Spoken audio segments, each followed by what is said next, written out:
Today we got a 2015 Jeep Cherokee Latitude package, 4-wheel drive, and I'm going to be showing you how to do the front brakes. As you can see here, I have a whole set for the whole car, but this video will only show the front, which are these bad boys right here and these. Make sure when you order these brakes that you check your brake code, because Jeep decided they're gonna have a heavy duty version and a non-heavy duty version, which this spring right here is the major difference between the two, and the pads are slightly bigger, which this one happened to be heavy duty. Now we're gonna pop the hood.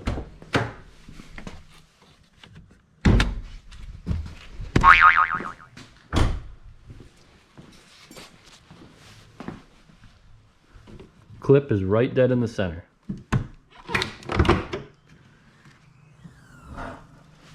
Now find your brake reservoir located on the right side of the engine bay. Unscrew it, cap off, put it somewhere safe. So lifting these Jeeps can be a little bit challenging. They're not like the old square bodies that had a frame you could easily lift. There's actually only certain spots you can lift this. So I'll show you right now.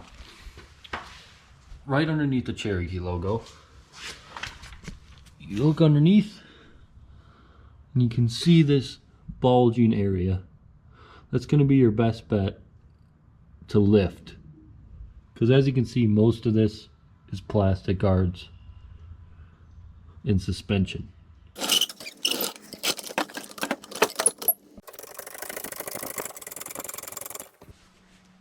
So to remove the rim, get yourself a 3/4 socket.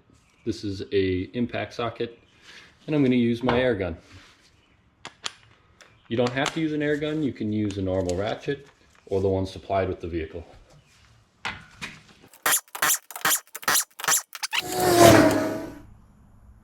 So now the wheel is off and out of the way. To make this much easier and access these bolts from the back, we're going to turn this wheel.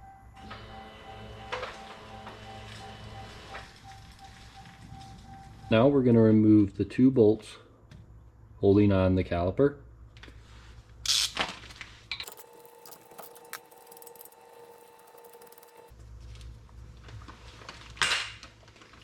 Now take the caliper off and place it up on top, out of the way for a second.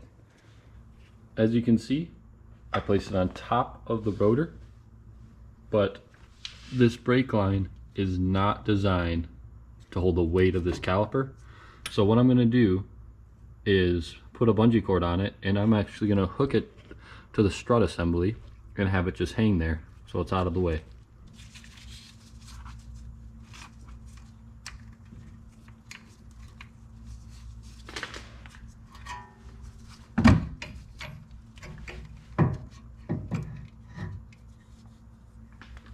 Now remove the old brake pads by simply pulling them out.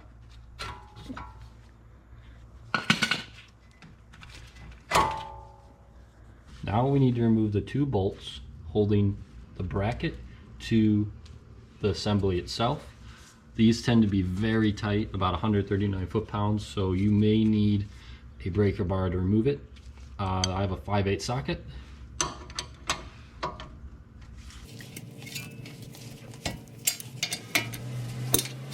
As you can see, the breaker bar made it very easy to get those off. Now I'm going to switch to a ratchet,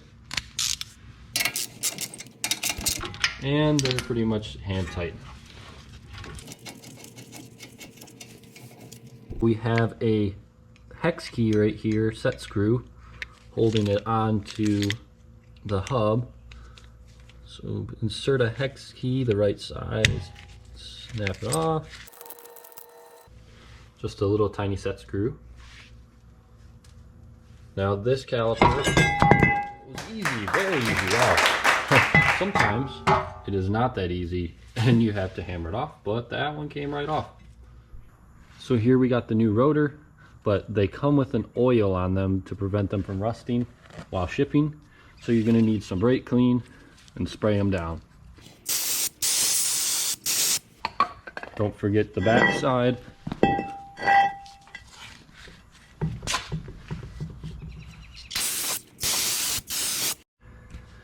So when you look at the hub here, you can see there's rust on it, but this one's actually pretty darn clean.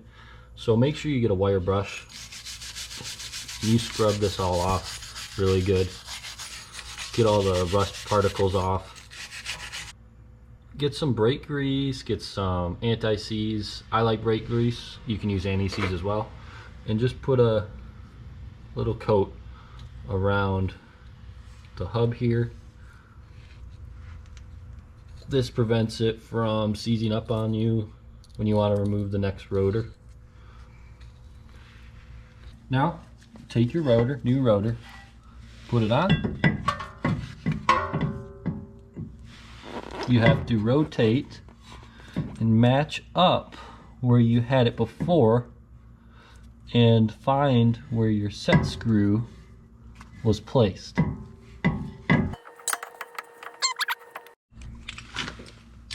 Tighten the screw. You'll see the rotor set itself in place as you tighten it down.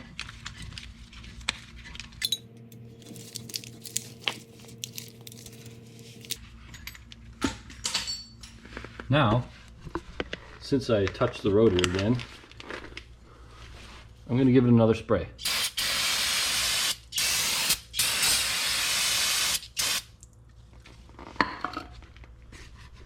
Take some paper towel, really wipe it down. Now, you can see we have to take these old clips off with the new clips here. I highly recommend you only take one at a time and replace the new one. So take that off, get a new one, put it on. But if this is really dirty, really clean this out with a wire brush. Clip the new ones in, take this old one off, clip it in, and repeat the process for the other side. So now you got 2 new clips on each side, and we're ready to reinstall. Now, put the bracket back on over the rotor, put your bolt back in. I find the bottom one to be easier to find first.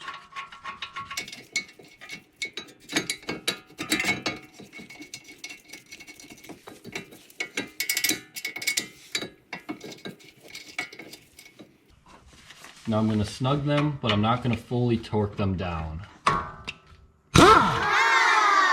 Probably should have the ratchet on the right way.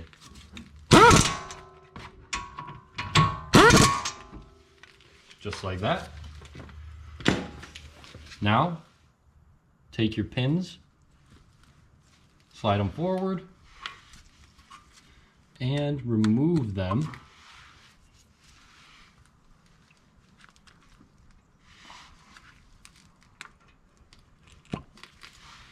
We're going to clean these up and re-lube. So take your bolt, get a rag, clean it off, get all that old grease off there so it's nice and shiny, and then we're going to re-grease it. Just put a small amount like that, and then rub it all on there with your fingers. Reinstall the pin and do the same for the bottom. Now with the same grease, put some small amounts on the slides to help the pads move better. Try not to get any on your rotor, because then you have to clean it again. So make sure you put on this clip like so, only on the top part of the brake pad, not the bottom. And now we'll install. So the easiest way is to click the bottom in like that, and then press the top in just like that. The back is the same process. Slide the bottom in, and then the top. There we go. Now take the springs, put it in the hole, oops, this way, like that. One on the bottom.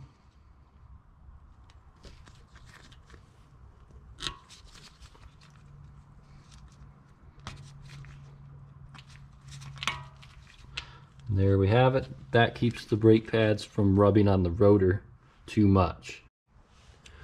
Make sure to grease the face of the pads. The pistons on your caliper here are slightly out. You're going to have to push these in to allow the new pads to fit in between here. That is why up here we unscrewed the top of that brake reservoir, so when you're pressing this, the fluid goes back up and doesn't over pressurize or blow a line or anything like that, because you don't want any leaks. So what I've found is you take an old brake pad, put it right there in between. Since this is a dual caliper, or I'm sorry, dual piston, you're gonna have to kind of push this one in and then push this one in, because this is in the way to push it in right in the center. So take the clamp, put it over, gotta loosen it a little bit, and it's hard to record this at the same time.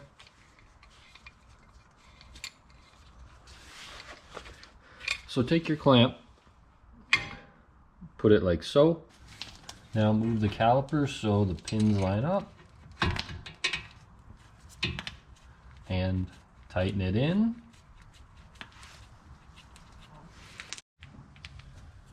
Do the same for the bottom. So take your ratchet and snug them down.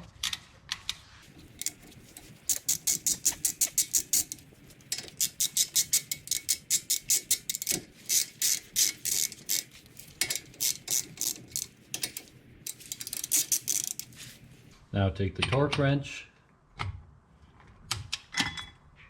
tighten them down. And as you can see, that bolt in between here moves a bit, so you have to get a little wrench put under there, and then lock it in. Same on the top. There it is. And now we're going to make sure the back ones are also tight.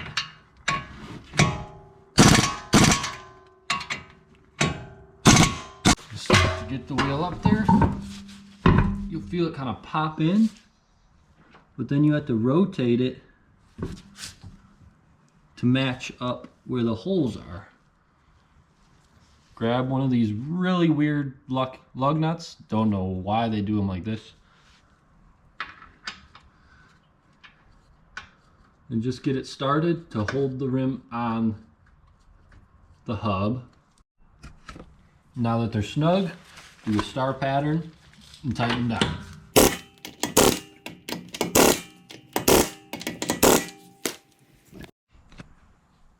And that's it. That's all you got to do.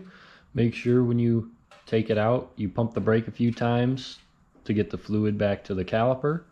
And look up your break-in procedure for the brand you bought of brakes, and you're good to go. Thanks for watching, and check out the next video for the rear brakes.